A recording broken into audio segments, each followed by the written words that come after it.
Hello, today let's make an elongated coin.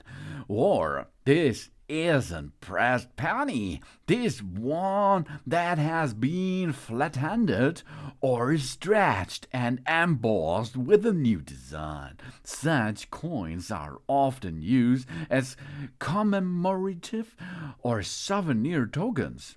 And it is common to find coin elongation machines in tourism pubs.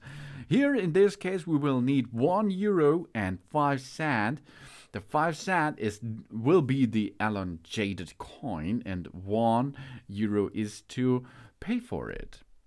It is a manual machine, as you can see. First you have to choose by rotating clockwise what design you prefer, and after you insert the coin, the elongated coin in the future, and the pay euro, you can rotate 10 times to the right, and then it comes out and you have an elongated coin, and that's nice. Thanks for watching. Please subscribe me and give me positive feedback, and I hope to see you again on my channel. Soon.